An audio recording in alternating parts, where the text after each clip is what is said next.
she was telling me how, like, they just kind of need her scent on me.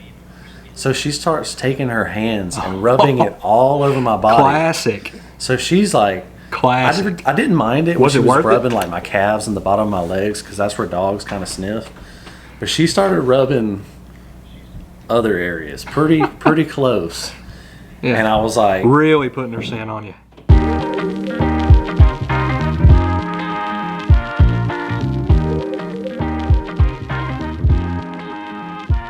all right, everybody, welcome back to the Backlash podcast. Got a cool logo up, got everything on the YouTube channel, Spotify, Anchor. Pretty sure that's another one. Is that just your app? Anyways, we're up on a bunch of different platforms. Link below, just in case you want to check any of them out. Just on MP3 form if you're driving, if you want to watch the video, click those links. So today, the main topic of today's video, we're going to go over our most crazy fishing/hunting encounters and stories that we have on the channel. And these are all true stories, and some of them are a little crazy. I don't know yours. You don't know mine. We haven't talked about this. Yeah, we kind of went over the topic, right? But I don't know his stories. He doesn't know mine. So this is the first time we're hearing them. There's a lot of things happen on the water, and for me, a lot of times the sketchy stuff is definitely after dark. I fish a lot of nighttime tournaments around here. Tournaments usually last. Y'all have a lot of tournaments. Some people call them derbies. Yeah. We don't really use that terminology. So most around here last from like 6 to 11 during the weekdays. And you have the really early ones on the weekends. Like on Saturday it's like 6 to 12 or something. But for the most part, the weekdays 6 to 11, something around that. So I think we have one that's like 6 to 1, maybe even. I don't even know. My home lake gets absolutely hammered all year. They have like 9 tournaments a week, 8 to 9 tournaments a week on that lake. So it just gets destroyed. Ours are like 6 to 2 or 6 to 3. Like, they're ridiculously long. Really? So your night tournaments? Like like 6 in the morning until 3 in the evening. Oh, okay. Yeah, I'm talking about the weekday evening tournaments is what I'm talking about. We have a lot of those. I'm not an early morning guy, honestly. I don't get up real early to go fishing. I'm usually a evening, stay after dark kind of dude. And I've played with a lot of different ways to film while night fishing, and I've just never found a good way. I don't think there is a good way. Yeah, I've got a few night fishing videos on my channel. I've got a giant headlamp. I've tried putting a light above me. I've managed to get some okay light in the boat, but then you attract like flies and gnats. The bugs. And then you just can't even deal with it. The bugs are out of control. Bugs are bad. Yeah. Especially down here in Georgia. Yeah, it's so bad. And the mosquitoes have showed up. Yeah, the mosquitoes have shown up in Kentucky. It ain't the big ones. A lot of people think the big ones are the ones that get you. It's those little guys, man, that just eat away at your ankle bones. Oh, yeah, my ankles are rough right now, by the way. But yeah, nighttime is a sketchy time to fish. And all the guys. So there's a lot of cheating happens. I imagine it happens everywhere. Mm-hmm. But a lot of guys wait till nighttime for obvious reasons to cheat. Right? They turn their lights off and sneak away to wherever they've hidden the fish. And if you guys aren't familiar or don't fish derbies or tournaments, it's a I don't know how to say this. It's common here that people will put them in a basket, and they'll find a stick up or just something to kind of mark the area, that blends in. They might find a stick up or something like that, and take a string, wrap it around the stick up, and have bass that they've either caught in that lake on a previous day or out of a farm pond, probably, most likely, and they'll just leave them down in the water until tournament, and as soon as it gets dark, they'll just ease right on back in there and do their number, pull up the string, and you instantly got 20-25 pounds in the live well, and that's going to win around here. I don't know how it is down there. I've literally had guys offer us money for any big fish we've had in our live well. So same. And they say it like they're joking, but they're if you not. said yeah, they'd give you the money straight up. They're 100% not joking. No, that's happened to me multiple times. multiple times. Me and my dad, actually, on one occasion. But I'm just going to dive right into one because I pretty much already got into it. So I got into fishing tournaments around probably 3-4 years ago. And I've kind of slacked off the last couple of years. But this one night, it's been a couple years ago, myself and a buddy were fishing at our local lake. It was a nighttime tournament, and I want to say that this was probably 10:30ish. It had been dark for an hour or two, and we pull up in this cove. Or actually, we've already been in the cove, right? And we didn't have our lights in. I mean, I know that's illegal. We didn't have our lights on, and it's just one of those situations. You know, the bite's pretty good. You don't want to mess around and get the. My boat's very unorganized. So I just didn't want to put the lights on right then, and then I kind of forgot about it. Well, these guys, all right, we see them come up in there, and they trolled around the point. They come around a point, and they trolled up into the little cove there. And then after they got about halfway back, they put it on high speed, and they just zoomed into the back of it, right? So they don't even see us. It's super dark. It might even be like 11 o'clock or something. It was really dark outside. And they are within probably 30 yards of us, and just like don't have a clue that we're even there. So these guys are obviously pulling something up, right? And when they do that, I told my buddy to turn the lights on. I have black lights that go around the side of my boat at the time, and we flipped those on, and these guys instantly drop what's going on. We go over there, and we find that stick up, and we marked it in our head, and we pull it up, and there's a basket on the end of it. Now, it only had like a 2-pounder in it, and those guys didn't place that night, so I don't know. Obviously, they weren't looking to, I don't know. They didn't have a big load in there, but they had a solid 2-pounder. I guess they were just wanting a keeper to, help out. And you could tell it had been in there a while. It was all skinned up and all that. You can tell when a fish has been in a basket usually if it's been there for a few days. We didn't really confront them about the cheating. I didn't know the guys, couldn't point them out right now, but those guys were definitely going to be cheating. You fish any tournaments? Yeah, I used to a lot. Yeah, and we've caught some guys cheating, but couldn't necessarily prove anything in the sense of, 30 minutes before the tournament's over, we know they didn't have anything, and then they just roll up with like a 25-pound sack or something. You're like, I know you didn't catch those. Yeah. You never caught 25 pounds in 5 minutes? Not in 5 minutes. Huh. But I don't know if you know a lot about, like, if you catch a fish, like, and days later, what that, like, where you hook it turns, like, really red. And, like, we were kind of looking at the fish they were weighing in, and it had, like, really bright spots, like, where the hook was. And we were pretty sure they were caught a couple days ago, is what it looked like to us. Right. Yeah. And that kind of gave me a distaste for tournament fishing altogether, because you can't prove it a lot of times. I mean, you can't track everybody, average Joe. That's why I almost feel like everybody should be wearing a GoPro, and it's like, let's just turn in the footage at the end of the day, because I can prove what I got. But then I'll be back in there like editing the putting it back on, putting the SD card back in the GoPro. Yeah. Renaming the file. You'd have guys doing that. So it's hard unless you're just going MLF Bassmaster Classic style, And my little local tournament I fish up here at this little lake. It's actually my local lake. I don't even fish anymore because the fish are just so small. But they don't even check the live wells anymore. And I think it's pointless to even check the live wells because I don't think that's how people are doing it. So it is what it is. But yeah, the time I almost confronted guys that were cheating. It was hard to tell. We couldn't say for sure they were cheating, so it's hard to say, hey buddy, don't do that. We didn't know for sure. But we knew something was going on, and we come back and it was the case. Okay. So let me get into one of mine, since this podcast may run a little longer than what we originally thought it was going to be, because like Tate had 4 or 5 points and I had 4 or 5 points. We're still on number 1. We're on number 2 now.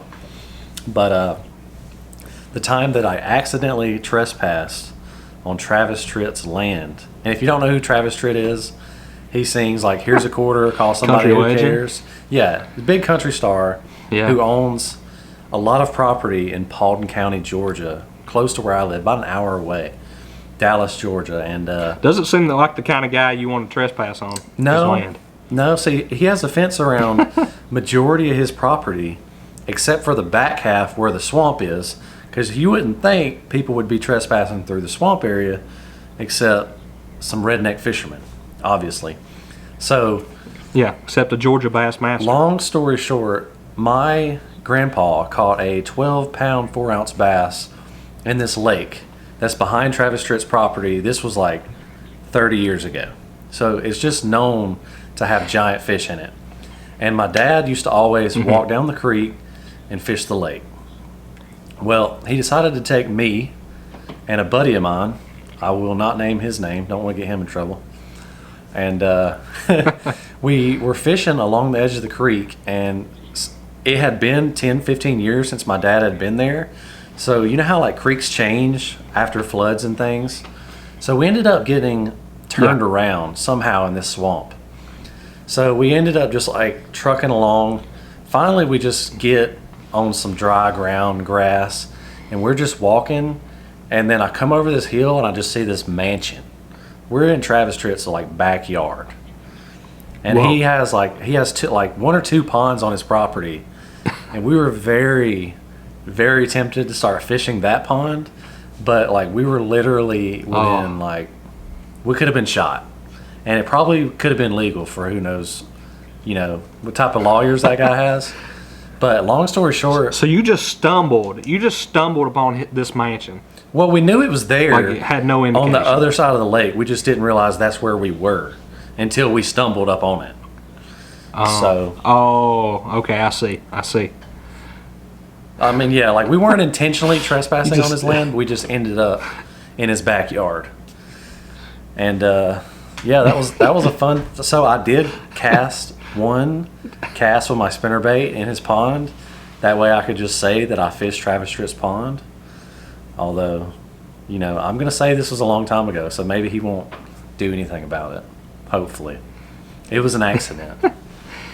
Yeah. But we ended up... If he calls you, just say here's a quarter. We ended up having to jump the fence to get out. And it was a really tall fence. And that's when you realized you were trespassing. Oh, yeah, for sure. When you hop in fences. Yeah. That's a hard one. That's a hard one to top. I gotta tell you, that's a hard one to top. Travis Tritt, man. Travis Tritt was actually here local recently. I almost took the wife up there to see him. I'm a big Travis Tritt guy. I don't know about you. No, I love him. I love that guy. Yeah, I'm a big Travis Tritt man. I love country music. Here's a quarter, best song. Yeah. My favorite Travis Tritt song. How about his Eagles cover though? What's the song? The Take It Easy. I think he does it. Oh, that was I think he pretty does good. it better than the Eagles. Yeah, he did it. Yeah, Yeah, huge Travis Tritt fan. for sure. That's a hard one to top, my guy. So I'm gonna take us off the water for this one. This has been probably 3 years ago, and my dad and I were actually turkey hunting. Is it turkey season down there? Yeah, it is. It is right now? Yeah, I think it is for us too. We were turkey hunting, all right? We have a blind, and we're the only ones that have permission on this property. We're in our blind. We're sitting there, and we have a gobbler coming. I mean, I'm a terrible hunter, by the way. I've only killed one deer before, and it was just luck. And it was a couple years ago, actually. But we got this turkey coming in. I love turkey hunting too.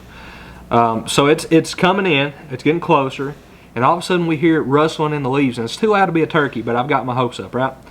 And this guy comes over top of the hill, like over the ridge, and he is carrying. It's like I don't even know what you would call it. It's not a milk crate, but it's like something I feel like in old movies you see people carry milk bottles of milk in. Right. It's like a little wooden crate thing. Right. And he is packing this, and it is just completely full. There might have even been two of them. They might have been stacked. He was packing jars, mason jars of some liquid.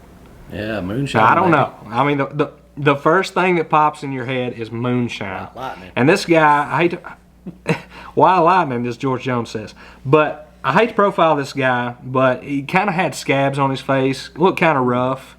Probably what a lot of people would think of when you see the meth pictures on Google. That's the kind of guy this was, right? Yeah. So we have some decoys out there. Don't be hating because I'm hunting with decoys. But we have our decoys out there. This guy's getting closer. We see him. We know he don't see us. We've done a pretty good job camouflaging. He comes up to our decoys, doesn't see them, and trips over the decoys. And at this point, I mean, he is 15 yards from us. Okay? This guy trips over his decoys and drops his I'm gonna say moonshine, his mason jars out like on the ground. And then he looks up as he is on the ground, and like we immediately make eye contact. And he's like, he said some words I'm not gonna say, but he's like, "Oh, I'm sorry, I'm so sorry." And, and he was like scrambling. He got all of his jars though. But he was scrambling to get all of his stuff together and just get out of there. He was for sure trespassing because we asked the landowner afterwards, who's a family member. And he was for sure trespassing. Had no idea who he was. We tried to... Yeah, he's probably just some guy. I don't know how it is down there. We have a huge meth drug problem up here. It's mostly meth around here. And people are in the woods making this stuff. You know, they're doing it in their cars. But... a lot of people do it in the woods, so I don't know. I mean, I thought it was probably moonshine he had. Maybe he had a steel up in there. I don't know. But anyway, yeah, a guy tripped over our decoys. Wow. That's like, I don't know if it's because he was high, or he just blind, or I don't know. Maybe we just camouflaged that good. Dadgum, I don't know. You know, they say that real, not the stuff you buy in Tennessee, but real moonshine will make you go blind. Literally. Yeah. I don't know if you've ever heard that. Oh yeah, we got some moonshine up in here. Yeah, my dad. My dad kept moonshine. Yeah. So, I mean, maybe he was just shined out. Yeah, he was shining, 100%. But yeah, I'm a believer in moonshine. By the way, you ever had a good old hot toddy? No. Clear you right up real easy. You talking about moonshine? Yeah. Yeah. My dad used to make homemade cough syrup with moonshine and peppermints and honey. Yeah, that's what I'm talking about. Oh, yeah, is that what y'all just call it that? Yeah. I was like toddy. a 6-year-old drinking that, and it would just take your breath away. Oh It's yeah, good but cough syrup, though. it works. It works. It's Can't good put stuff that on too. TikTok. Yeah, really. My dad, man, he kept moonshine next to his bed, and we have a friend, or he had a friend, kind of a family friend, that made it. And he kept us supplied with moonshine. We've still got plenty right now because he believed in it. I mean, that was basically his medicine. The weird thing about it, I'm not sure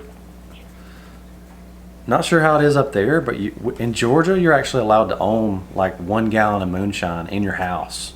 You're not allowed to make it, but you can have a gallon. Wait, you're not allowed to? Doesn't make any sense. You're not allowed to make moonshine, but you can have moonshine in your house, like 1 gallon. I'm sure that's just a state of Georgia thing. That's just a Georgia thing. Okay. So I guess they're thinking like we're getting it from Alabama and we just have a gallon. I don't know. But Alabama's even more strict on alcohol than we are. So. Really? Wow. I feel like up here you can make it, and I want to say that you can even buy them online, like buy stills online. I believe. Really? I think so. Wow. I could probably look that up right now. I'm pretty sure. But I've actually thought about trying to make my own still. You know, I'm not a drinker. I'll just be honest with you. I'm not a drinker. I don't drink. But I don't know. I think it's just something historical. You know, something. It's like going back to our roots a little bit. Especially me, around here. You know, Eastern Kentucky, the hills. I don't know. Moonshine. What do you guys think about it? Let us know. Comment down below. We're by the way, we didn't mention this at the beginning, but we're trying to get on Apple Podcasts too. There's a few more hoops I think you have to jump through there, so be on the lookout for that, by the way. I just wanted to throw that in there real fast. But while we're talking about that White Lightning, the old Mountain Dew, the original Mountain Dew. But yeah, what's up next for you? My next story. Would you rather me tell the story of getting the 12 gauge pulled on me or getting molested at the lake? Oh, okay. Well, was it like George Jones pulling the 12 gauge on you, or since you happened upon these? It was just some random old guy. I want to hear the molestation, please. Okay, this was such a strange story. So there's some app. It's called like Neighbor app or Neighbor or something. I don't know if you know about it, but basically like anyone in your area, people can post things like looking for a gardener or need help with this. It's just kind of like a neighbor app where like everybody around you can kind of communicate. And anyways, I just had the great idea. I was like, I'm going to post on this neighbor app that I'm looking for somewhere to fish. So I posted on there, and somebody commented on there that I come fish their lake. They gave me their address. So I went down there about a week or so later, and I was greeted to... They had, I'm assuming they had other things in mind. Who knows? I was greeted by like 15 dogs that come up to the gate. So there was a gate I pulled up to, and just like 15 like huge dogs, some little dogs ready to eat me. So I'm about ready just to turn around and leave, and the lady starts waving to stop. So she comes out there and she's like, look, my dogs are friendly, they just got to get to know you. So she was telling me how like they just kind of need her scent on me. So she starts taking her hands and rubbing it all over my body. Classic. So she's like, Classic. I didn't mind it when she was rubbing like my calves and the bottom of my legs, because that's where dogs kind of sniff. But she started rubbing other areas pretty close. Yeah. And I was like, really putting her scent on you. and you could smell like she had a very alcohol like scent coming from her. And like I was she's been in the shine. Very uncomfortable, but I wanted to fish this pond pretty bad, so I kind of just rolled with it for as long as I could. So after that, so has your wife heard this story? yes, I left the lake a little later and immediately told her what happened. But I get in the property, I start fishing the pond, and the lady comes back out, and she's like, won't you come in the house, get some sweet tea or something? And I'm like, I am not going in your house after what just happened outside the house. I was scared because who knows if I went in there, what was going to happen. And she just kept on trying to get me to come in the house. And it was just getting really awkward. Like I was getting this feeling like I shouldn't be here, you know, like it was going bad. And I feel like I'm forgetting a lot of things, but like she just kept on. She was telling me about how she had just got out of jail, and I was just like, nice. all right, it's time to dip. Like this lady's feeling me up. She just got out of jail. She's trying to get me in her house. And I say she was an older lady, but she was probably like in her 50s. So good old cougar. I mean, she was a cougar lady for sure. And I was just like, look, I gotta leave. Like I got in my truck and just hightailed it out of there immediately. Not even out of the driveway, I called my wife, and I was like, yeah, I'm pretty sure that I just got molested. Like pretty sure that's what that was. So wow.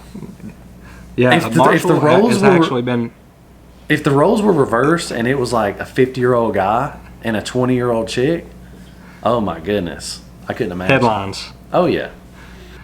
Yeah, Marshall has been actually holding this story in for a very long time, and he's decided to release it here on the Backlash podcast. So y'all make sure. If I had a little teddy bear to show y'all where she touched me, I would.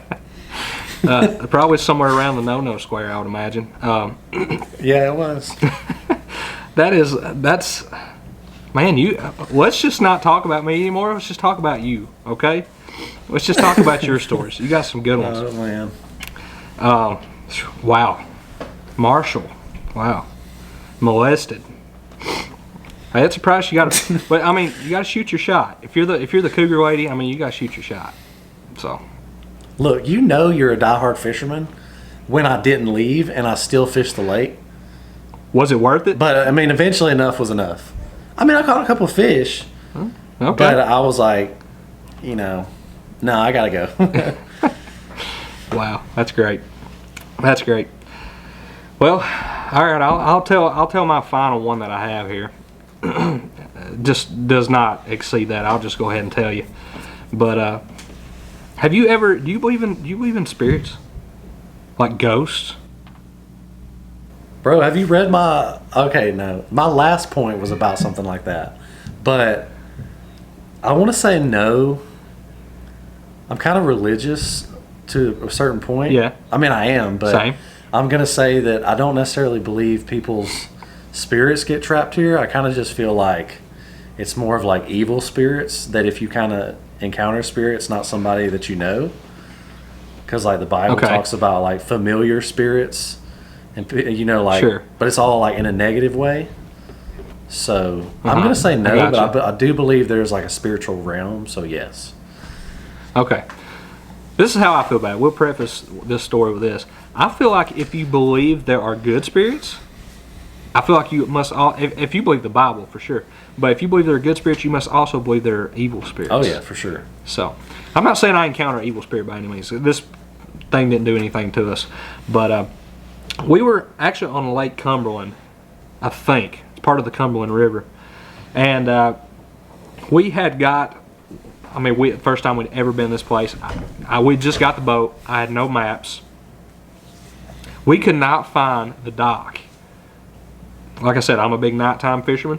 Mm-hmm. We couldn't find the dock. Sorry, I got some burps going on here. And we were having trouble. We had a spotlight and everything. And the fog. Have you ever been on the lake when like the fog is so thick, like you can't see like a foot in front of your face? Yeah. So that it was like that. The worst I'd ever seen. And we could not find the boat ramp. And a very, very secluded boat ramp, like kind of out of the way. You couldn't hardly see it from anywhere. And I noticed that on the way in. I tried to keep it in my mind. Don't forget where this boat ramp is. Still forgot. But anyway, I'm up on the front of the boat, just like trying my best to like look out and see anything with a spotlight, which is just making it worse. And all of a sudden, there's like a vortex coming up from the water, okay? and it's the fog. And it's hard to believe. I was there. There was two other people that went. My dad was there, and a family friend we know. And I look up, and it is like this figure, and it's like a woman figure. And it's almost like, I don't believe in this stuff. I believe that, like Mother Mary, it was almost like that kind of figure that you see in the paintings. Now, I don't think that's who it was, or I doubt that Mary even looked like those paintings. But it was almost like that look. Yeah, it's kind of like that look. And I looked up, and like my heart felt like it just left my body. And I turned around, didn't say a word. I turned around, and my dad is looking at me like this, and the other guy's looking at me like this. I'm like, did you just see that? And they're like, yes, we just saw that. And if it was just me, I would said I was just like hallucinating or something. But that is all that happened, okay? And I know it's hard. I know people report seeing ghosts all the time, right? And just like Bigfoot, right? But this, for a person that really doesn't believe that stuff happens often, I legit saw it that night. And could have been some kind of natural phenomenon I don't know about. I don't know. But I'm pretty much convinced that I saw a ghost on the water, on Cumberland River. So I have two witnesses. But that is probably the third craziest thing. That is definitely, now the ghost didn't molest me, so that's a plus. That's a plus. So I'm ahead of you, I guess. So you have a spiritual one. I do. It's not anything crazy. Mine is a little more interesting in the sense of of where it was. So, do you know who Susan Hayward is? Susan Hayward. Sounds familiar. Or have you ever heard of the name Scarlett O'Hara? That definitely sounds familiar. It's from the movie Gone with the Wind. And she was the actress who played Scarlett Uh-huh. O'Hara. It was actually played by Susan Okay. Hayward, and she lived about 5 miles down the road from me, and owned this property. And she's actually buried at the Catholic church across the street from where we would fish this pond, where her house was. And it was just always super creepy things happened down there at the lake. Like, it was an abandoned house. Nobody lived there. We'd be out there fishing until dark, and then we'd see, like, the bathroom light come on. We could swear there'd be a figure in there, and then the light would come off. So we'd be on the lake freaking out. Like, is there somebody in the house, which is bad because we're trespassing, or two, there's, like, some kind of demon spirit in the house. So either way, we were freaking out. Our phones would get really weird calls. Like, there'd be nobody on the other line, like, all the time. The whole time we'd be down there at the lake, we would take pictures, like, with our fish in the evening. And, like, my friend, who was like he was like a ghost hunter. Oh, He was okay. into it.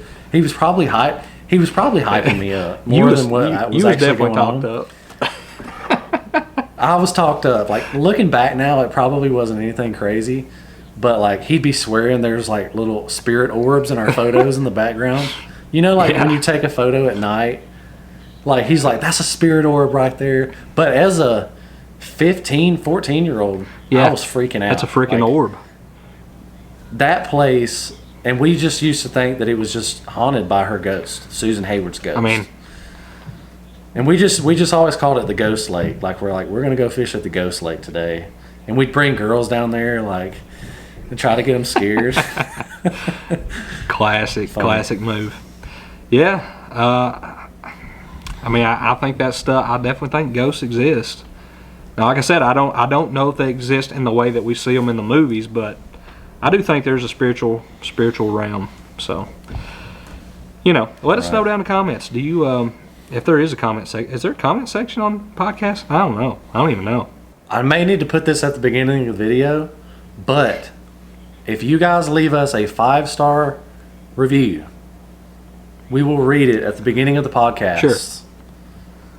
And we'll read your guys' review. So we want you guys to leave us a good review, or just leave us a review, and if we like it, we'll read it at the beginning of the podcast. Yeah. So make sure you guys And I do think that. that's only available when we're on Apple Podcasts. I don't think Spotify does that, do they? I saw on Spotify that you can at least rate the podcast like 5 stars. Oh, cool. I think. Okay, yeah, sure. Then do that. Yeah. And you might be able to comment too, but you can at least rate. Yeah, so wherever you're watching, we appreciate you engaging or interacting ever how you can. Obviously, on YouTube, you can comment down below, and we'll probably end up pinning a favorite comment, or maybe we should start having a comment of the day or something, like Norm. Go down below for today's comment of the day, blah, blah, blah. You know how Norm does? We can get that down. So yeah, some cool stories. Is that all you have for us? I know you got a bunch more stories. I have 2 more, but I do want to tell this one's a short one. But Okay, I mean, let's hear it. it was one of the scariest moments of my life. There's a river close to me called the Tallapoosa River, and we used to float down it. Obviously you'd have a friend's truck parked at the other end, and I don't know why, but we were going to have someone parked even further down than normal. So we were going to float down this river, and we were floating through an area we had never floated before, and it was getting dark. And if you know anything about the river, we thought we were going to be going faster than what we were. We thought we were going to get to our vehicle Yeah. a lot faster, and it just didn't turn out that way. So little did we know, we didn't check Google Maps. There was a giant dam, like a big concrete dam. So we had to pull our kayaks out to go around the dam, obviously, because we didn't want to go down this waterfall. So it was about 5 or 6 of us. We pull out, drag our kayaks up on the bank, and then no sooner than that, somebody just rushes out of the woods, an old man with a flashlight. Oh. And before I know it, I have a flashlight in my face, and then I also see that there's like a barrel of a gun like right here. And he's threatening to shoot us, that we're trespassing. And I'm like, we didn't even know. We're just trying to get around this dam over here. And he's freaking out. So this and guy didn't threaten you. He shoved it in your face. Oh, I had a 12 gauge like within 2 feet of my face at Looking. least. Just looking down the barrel. Was And was she clean? oh, it was clean. It was clean. I was scared though. I was pretty terrified. So I'm just like, look, we'll leave right now. I'm trying to talk the guy down. He's basically just like, hey, get out of here right now. So we just take like a run for it with our kayaks, just dragging them behind us, put it down in, and we just ended up calling a friend because our truck was like 4 bridges down further. We just ended up, I called a friend of mine. I was like, come pick us up right now. I don't even know where we're at. I'll drop you a pin. Come pick us up. He was there like in 10 minutes at least. And I'll never forget, I was just thanking him like the whole night. I was like, man, that guy was going to shoot us. See, I think the difference in you and me was I would have probably just forgot about the kayaks and just took off. Yeah. The man probably would have just had him a brand new kayak, and that we would have called it good. But he was mad. I don't know if people had been like vandalizing his property or I don't know. He was just really, really angry. Dang. Yeah, you got some good stories. We're going to have like a special podcast for you.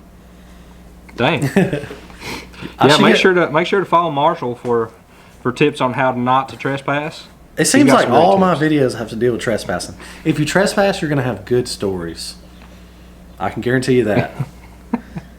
If you want to hear some really crazy stories, maybe I can get my dad to like tell some one day on a podcast because he has some funny ones.